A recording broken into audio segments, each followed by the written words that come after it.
3 things to say. You could write the sermon yourself if you want. These verses tell us the promise of God's mercy, the grace of his provision, and the blessing of fruitfulness. It's one of the things that God has made in us, that every appetite we have, there is a legitimate experience of that. Of course, we can have illegitimate experiences as well, which are outside of God's plan and design.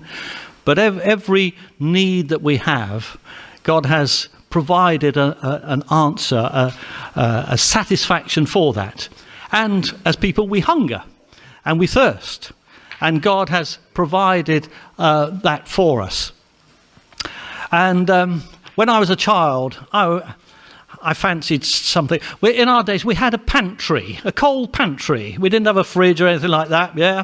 There was a cold pantry, and they used to have a grill instead of glass, so the air could come through and all that sort of thing. And as a small child, I went in there. And in our house, we were a poor family, and if you wanted anything, you had to ask for it, just to make sure it could all go round. And I went into the pantry, and there was this lovely orange fruit. And I took it, and I got my mum's sharp knife. I was only small, and I began to peel this lovely orange glistening fruit, and I cut my thumb. So I had to go and confess to my parents I'd cut my thumb trying to eat this orange. And she said, "It's a grapefruit." So I was disappointed on every level. But God has provided for us. And every time we eat, or every time we drink, we're sampling the mercy of God. That he's been gracious and bountiful to us. Noah and his family had known the mercy of God through the flood. They'd been delivered out of that storm and into dry ground. And then Noah offers a sacrifice, and he worships God, wouldn't you? If you'd come through all that, and we're still alive and we're back on dry earth. And he just is grateful to God, and he makes an offering and a sacrifice. And the Lord responds to that. And the Lord says in his heart, I'm never going to destroy the earth again. Now we need to be careful, that wasn't fertility magic. As is practiced still in many places, that we're trying to appease God. Please don't be angry, don't do that again, let's do something.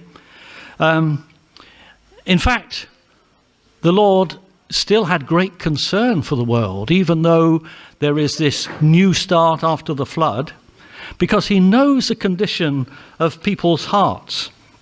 Because he says, even though every inclination of the human heart is evil from childhood. So into this world where there is still the ability and the possibility of evil, he makes a response, and he says in his own heart, never again will I curse the ground and destroy all life.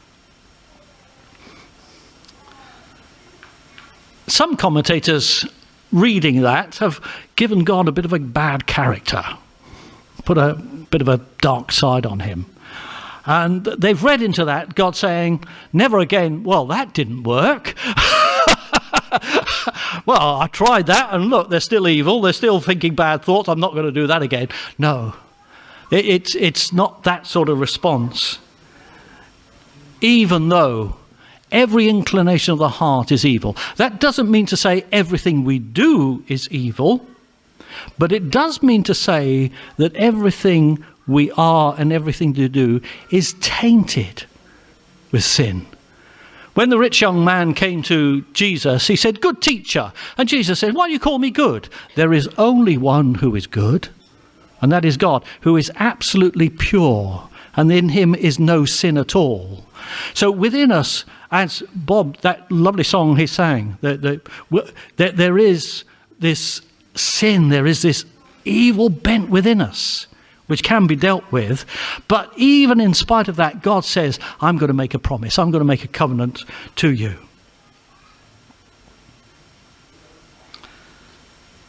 Never again, he says, will I do that. Why? Not because his judgments were wrong, his judgments were right.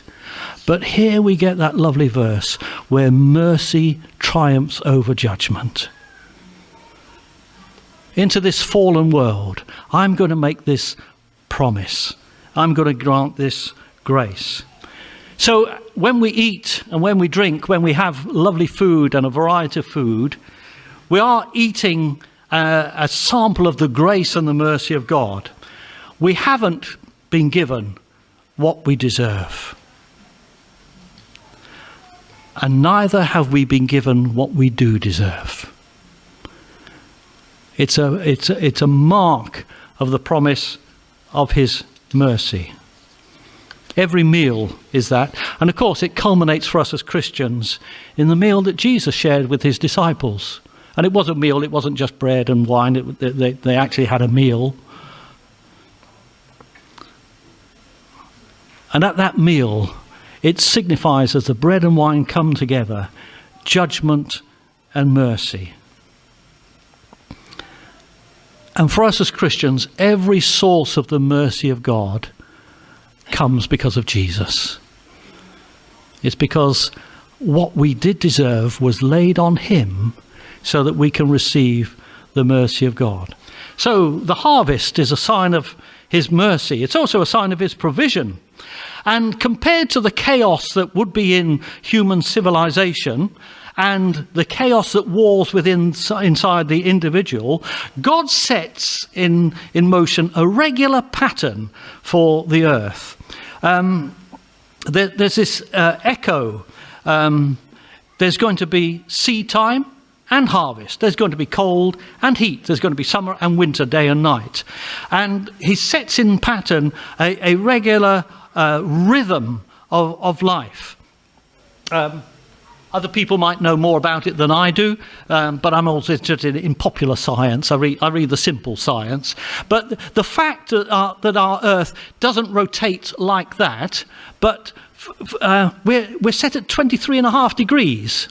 And so because we turn like that, certainly in the northern and the southern hemisphere, we get this lovely variety of seasons. I know other people have lived in other climes and nearer the equator. Actually, I like living in this country because I love the spring and I love the winter and I love the summer. I think just the variety of seasons is wonderful, and we get such a change. I love the English weather. When I was a kid, I used to love going out in the rain. Put your wellies on and your mac and just go jumping in puddles. It's great fun. I don't like these days the tremendous heat. Oh, so spare me that. But otherwise. And God makes this provision. As long as earth remains, there's going to be this seed time and harvest. That reminds us that we are stewards of what God has given us. And of course, there's concerns when chemicals are poured into rivers and animals are hunted to extinction and the forests are burnt and the habitat and the flora disappear. But we're stewards of what God has given us. And he has put into the earth, there is sufficient for everyone. He has created the world, so there is sufficient. But if we have plenty, as we've done this morning, we will share it with others. And if you listen to Friday conversation, Matt and Verity, I was on the camera, so it went a bit haywire, but okay. But Matt and Verity, they were talking about bringing our offerings to the Lord. And out of the abundance of what we have, we give to others. He has made provision for all. And the promise is, as long as earth remains.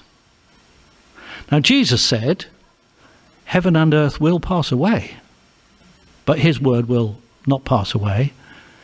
And we are looking as Christians to the day when the world will be recreated.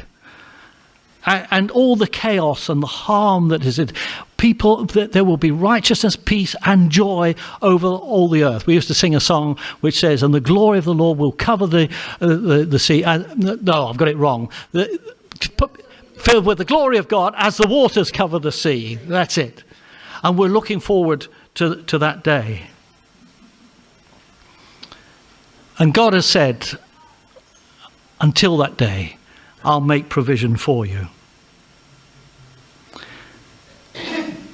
And Jesus knew that we do get anxious. So he clearly said to those who were his disciples, why do you get anxious about what you shall eat and what you shall drink?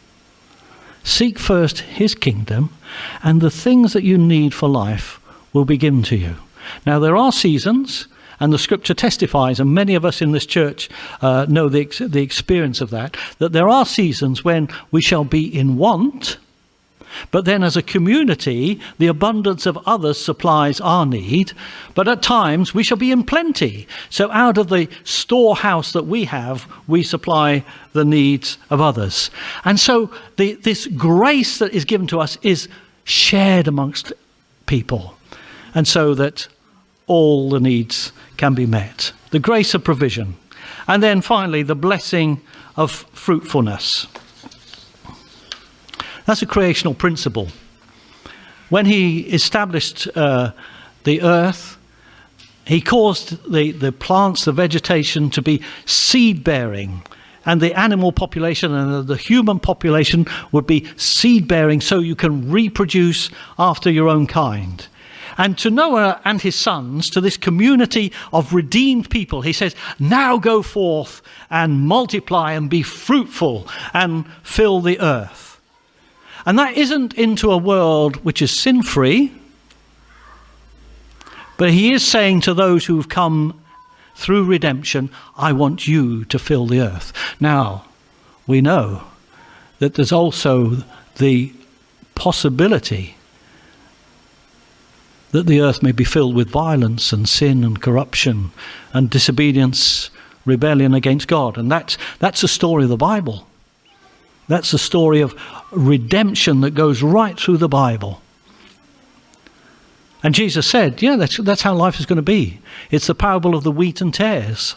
The righteous will grow, but the enemy has sown his seed into this world, and the tares, they will grow too. But you have to wait until the harvest, and then there will be the separation. But in these days of grace, until Jesus comes, he wants us to be fruitful. We just sang the words, didn't we? Your plans are still to prosper. You've not abandoned us. You're with us in the fire and the flood. And a lot of us know the personal stories, the history of people that make up this church. And wherever you are, whatever you've come through, the Lord wants to do good to you and for you and through you. Don't give up. Don't feel you're a hopeless case. The Lord's word to you is, go forth and be fruitful. Fill the earth.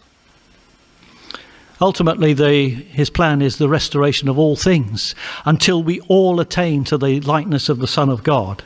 And until that day, he will provide all the grace and all the resources that we need so that we can be fruitful in the land. We've talked recently in the church about being planted and growing and being fruitful where the Lord plants you. And if you're part of this church, or if you're moving in and being part of this church, well, you need to discover where the Lord wants to plant you, so in that community you can be fruitful. And our mission as a church is not just fruitful in church. We want you to be fruitful for the kingdom out there. Be ambassadors for the kingdom. Go forth and be fruitful and fill the earth with his glory. I'm going to stop because we're going to sing. We're going to sing some harvest songs, okay?